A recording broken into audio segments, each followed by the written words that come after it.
গুণগত শিক্ষা নিশ্চিতে চলতি মাসেই নতুন কারিকুলাম কমিটি গঠন করার নির্দেশ দিয়েছে শিক্ষামন্ত্রী।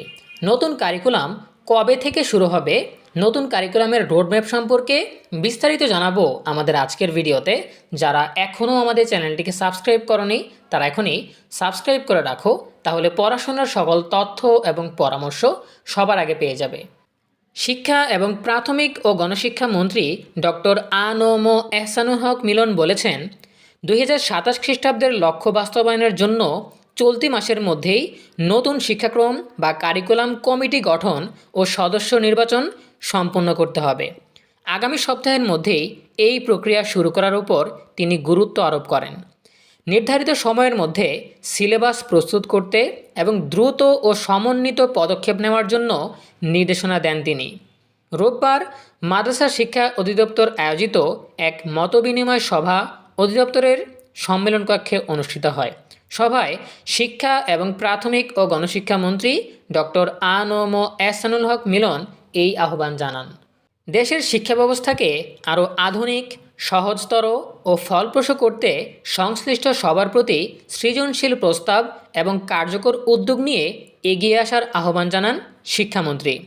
শিক্ষামন্ত্রী এ সময় বলেন, শিক্ষা মন্ত্রণালয় কোনো প্রচলিত প্রশাসনিক মন্ত্রণালয়ের মতো নয়। এটি একটি মৌলিক ও জাতি গঠনের মন্ত্রণালয়। এই মন্ত্রণালয় দেশের ভবিষ্যৎ নির্মাণ করে এবং নতুন প্রজন্মকে গড়ে তোলে।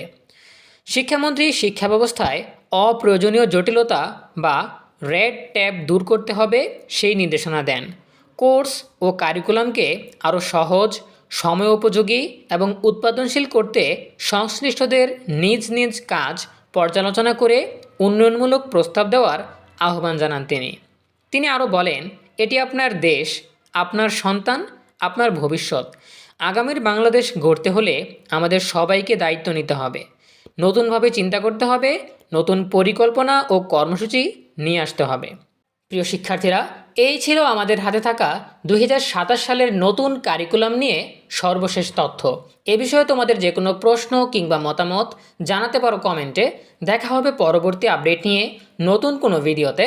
সেই পর্যন্ত তোমরা সবাই ভালো থাকো, সুস্থ থাকো, নিরাপদে থাকো এবং সবসময় ENUB চ্যানেলের সাথেই থাকো। তোমাদের সকলের জন্য রইল অনেক অনেক শুভকামনা। ধন্যবাদ সবাইকে।